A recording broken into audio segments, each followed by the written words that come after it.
Հարգելի գործընկերներ, երբ որ Տիկին Վարդանյանը այս ամբիոնից ասեց, որ Արարատը մեր ինքնությունն է, ես կարծում եմ ինքը խփեց ուղիղ նշանակետին, որովհետև ես ուզում եմ բոլորին, որ Արարատը Հայաստանի տարածքում էր մինչև այն կետը, երբ որ Դաշնակցության իշխանության օրոք այն կորսվեց։ 1918 թվականին, երբ որ հիմնադրվեց առաջին հանրապետությունը, Արարատը Սուրմալուի գավառի շրջանակներում, ինչպես նաև Կարսը Հայաստանի տարածքում էին։ Երբ որ Դաշնակցությունը ավարտեց իր առաքելությունը, Արարատը եւ ամբողջ Սուրմալուի գավառը եւ Կարսը այլևս Հայաստանի տարածքում չեն։ Հետո եկան Դաշնակցության երաշխավորներ բոլշևիկները, երաշխավորներ եւ այսօրվա կոալիցիոն գործընկերներ Գյումրիում։ Եվ մի հատ էլ պեչատը դրեցին Կարսի եւ Մոսկվայի պայմանագրով։ Եվ սա, սիրելիներս, Դաշնակցության քրոնիկ գործունեությունն է։ Գալ իրականը դարձնել անիրական ինքնություն ու լացել։ Ու նույնը կրկնվեց 2023 թվականին Լեռնային Ղարաբաղում։ Երբ որ իրանք եկան մի տարածք, որտեղ ապրում էին հայերը, եւ որի վերաբերյալ մենք ասում ենք ամենակարևորն այն է, որ այդ մարդիկ կարողանան այնտեղ ապրել։ Դրա համար պետք է իջացնել նշաձող, դրա համար պետք է իրանք ուղիղ բանակցեն Ադրբեջանի հետ։ Դուք եւ Ղարաբաղից այդ պրոտեժեները մեզ ասում եք դավաճաններ, սրիկաներ, ինչա, վերցրեցիք իշխանությունը 19 օր հետո այդ իրական Ղարաբաղը դարձրեցիք ինքնություն։ Դաշնակցության ամբողջ գործունեությունը մի անվերջանալի շղթա է։ Իրական բաները դարձնել ինքնություն, հետո լացել, կենացներ խմել, հայդատ անել, փող հավաքել, ինքնությունը վերածել փողի, մոնետիզացնել փողը, իրական հայրենիքը դարձնել ինքնություն, մոնետիզացնել ինքնությունը։ Իդեպ մոնետիզացնել ինքնությունը ասեցիք, հիշեցի։ Ձեր ինքնությունը Արարատը չի, ձեր ինքնությունը Քոչարյանի $200 միլիոն, որ ինքը ապօրինի ձերքա բերել ըստ դատախազության մեղադրանքի, ու ինքը պետքա մուծվի բյուջե։ Այդ ձեր ինքնությունը պետքա գաք եւ մուծեք բյուջե։ Ու հերիքա ներվայնացնեք ընդհանրապես այս ժողովրդին։ Եկեք մուծվեք բյուջե այդ փողը։ Հաջորդը։ Այ հիմա ինձ ներվայնացնեք, խնդրում մի արեք դա։ Հաջորդը։ Կրկին վերադառնալով Ղարաբաղին, դուք իրական տեղը, որտեղ ապրում էին հայեր,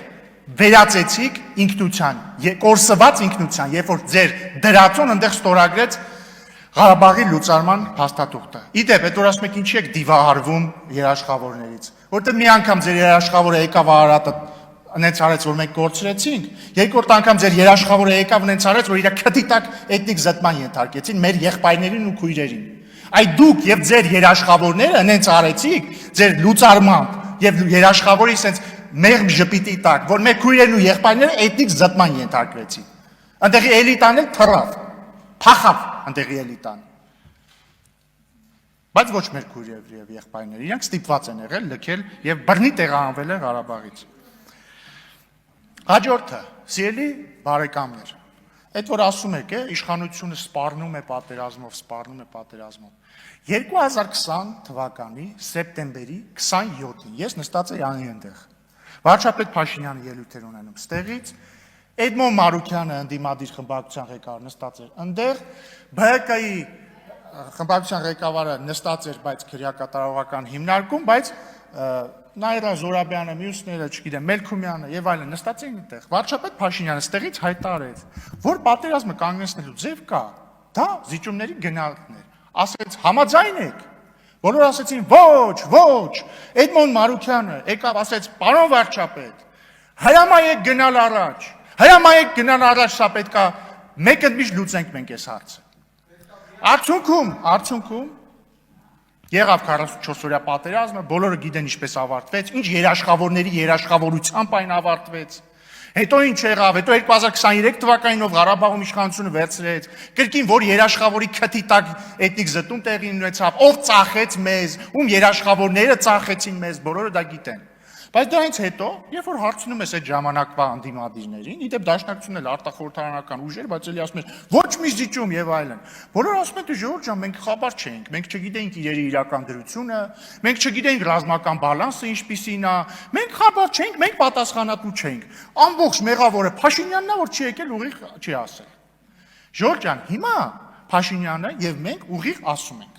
Մենք հասել ենք մի կետի, երբ որ խաղաղությունը արդեն իսկ հաստատված է, այդ խաղաղությունը կա, հիմա կա այդ խաղաղությունը։ Այդ խաղությունն է պատճառը, որ վերջին 2 տարում ոչ մի զոհ մենք սահմանին չենք ունեցել։ Այդ խաղությունն է պատճառը, որ մեր սահմանամերձ գյուղերում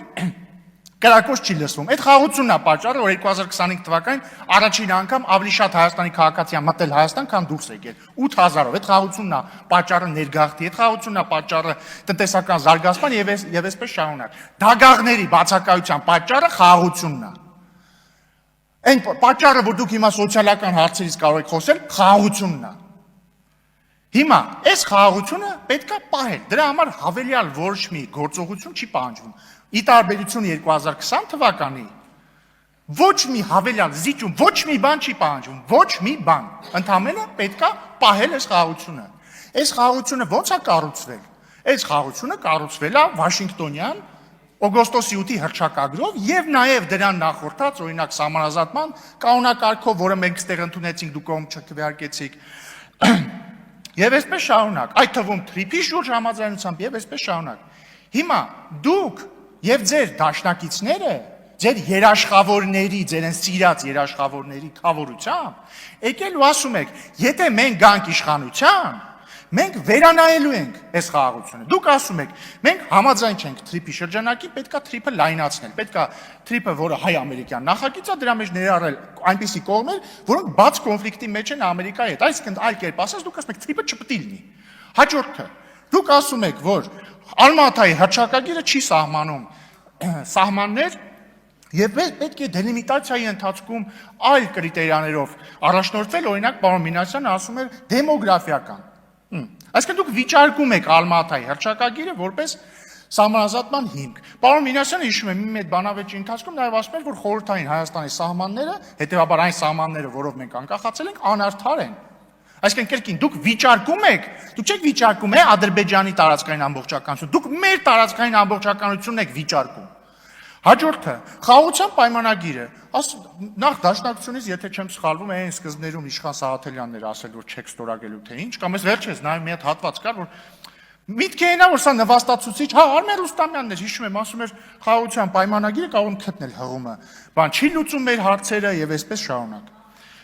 Բայց ովքեր որ նույնիսկ չեն ասում չենք ստորագրելու, ասում են պետք է նոր երաշխավորներ։ Թե ինչ են անում երաշխավորները, մենք բոլորս գիտենք, բայց նաեւ ասել, որ պետք է երաշխավորներ, նշանակում է ասել, մենք ուզում ենք վերաբանակցել այս խաղաղության պայմանագիրը։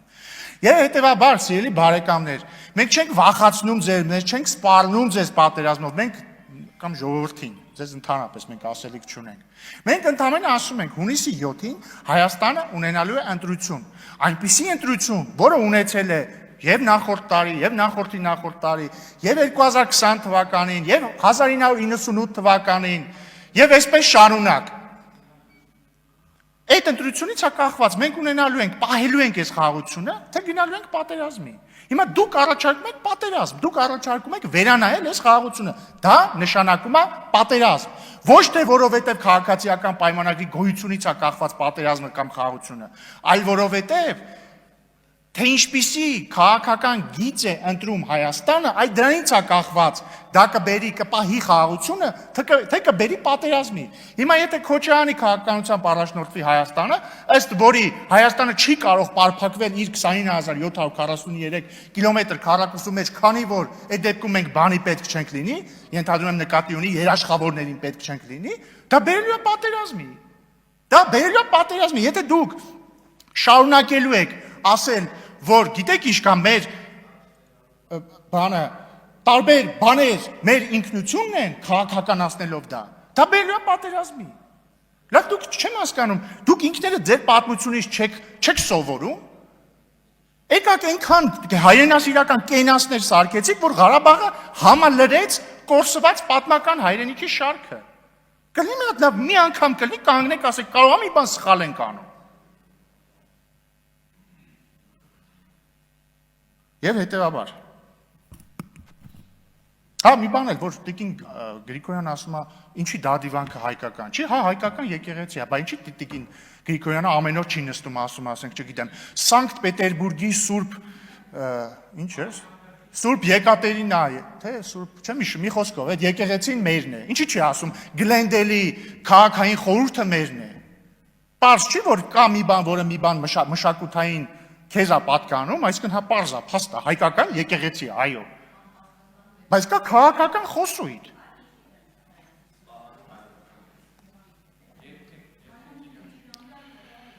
Եվ ավարտելով, սիրելի ժողովուրդ, հունիսի 7-ին մենք ունենալու ենք հստակ ընտրություն։ Պահում ենք, տեր ենք կանգնում այն խաղաղությունը, որի համար ոչ մի զոհություն անհրաժեշտ չէ, կամ վերջին պահին, երբ որ մենք եկել ենք, ընդհանրապես ձեռքը պետք է մեկնենք եւ վերցնենք այդ 100 տարվա խաղաղությունը, այդ